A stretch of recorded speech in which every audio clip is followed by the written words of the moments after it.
Hi everyone. तो आज हम लोग 3 वेरिएबल के इक्वेशंस को सॉल्व कर लेंगे। इस तरह के वेरिएबल्स के क्वेश्चंस को सॉल्व करने के लिए सबसे पहले हम लोग देखेंगे कि ये इक्वेशंस होमोजीनियस है या नहीं है। अगर ये इक्वेशन होमोजीनियस है तो हम लोग इसको एक ट्रिकी मेथड से सॉल्व करेंगे जो हमेशा एप्लीकेबल होगा और इक्वेशन होमोजीनियस होना चाहिए। तो सबसे पहले हम लोग स्टार्ट करते हैं इक्वेशन 1 और इक्वेशन 2 से। हम लोग इक्वेशन 1 और 2 को पहले सॉल्व करेंगे। उसके बाद होमोजीनियस का मतलब क्या होता है कि हम लोग फंक्शन में f of t x and t y put करने पे वो टर्म जो है टी वाला वो किसी पावर के रूप में बाहर आ जाए और फिर एफ ऑफ एक्स आ जाए, तो वो एन डिग्री का होमोजीनियस इक्वेशन कहलाता है। तो इसमें एफ ऑफ टी कॉमन लेंगे रखेंगे तो एफ ऑफ टी मतलब टी बाहर आ जाएगा। तो इसमें हम देखते हैं 1 और 2 इक्वेशन को एक साथ पहले देखते हैं।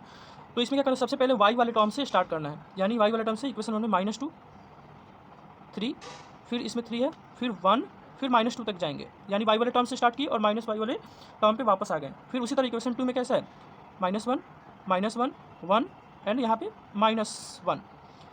तो अब इसको क्या करेंगे, हम लोग क्रॉस करेंगे और यहाँ पे क्या करेंगे, ये जो भी क्रॉस करेंगे -2 into -2 into -1 minus of -1 into 3 equal to y upon 3 into 1 3 minus of -1। और इसी तरह इसको देखेंगे z upon minus of -1 minus of -2 यानी -2। अब इसको सॉल्व करेंगे तो क्या आएगा हम लोग के पास, सॉल्व करने पर हम लोग के पास ये रिजल्ट आ रहा है। तो ये रिजल्ट को हम लोग एक के मान लेंगे। तो x इज इक्वल टू क्या हो जाएगा 5k, y is equal to क्या हो जाएगा 4k और z इज इक्वल टू क्या हो जाएगा k। अब हम लोग क्या करेंगे, इक्वेशन 3 का तो अभी तक हम लोग यूज़ नहीं किए, तो अब इसको इक्वेशन 3 में हम लोग पुट करेंगे। इक्वेशन 3 क्या बोलता है 2x - 3y + 2z is equal to 0। अब x का वैल्यू क्या है 2 into 5k -3 into 4k plus 2 into k equal to 0। तो यहाँ पे 10k -12k plus 2k is equal to 0। तो यहाँ पे क्या आ रहा है 0 into k is equal to 0, यानी हम लोग k का कोई भी वैल्यू ले सकते हैं। k belongs to any real value, यानी k का हम लोग कोई वैल्यू ले सकते हैं। तो लेट्स एग्जांपल हम लोग k का वैल्यू यहाँ पे 1 लेकर चलते हैं, k इक्वल टू 1।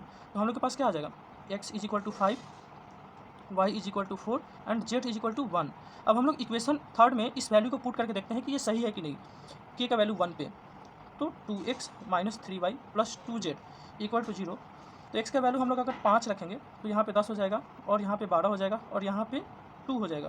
तो यहाँ पे देखिए 0 इक्वल टू 0, यानी ये k 1 सेटिस्फाई कर रहा है। इसी तरह हम लोग k का कोई भी रियल वैल्यू लेंगे तो ये इक्वेशन सेटिस्फाई करेगा, यानी यहाँ पे हम लोग का सॉल्यूशन क्या हो गया इनफाइनाइट रियल सॉल्यूशन एग्जिस्ट, यानी सॉल्यूशन इसका x y z belongs to R।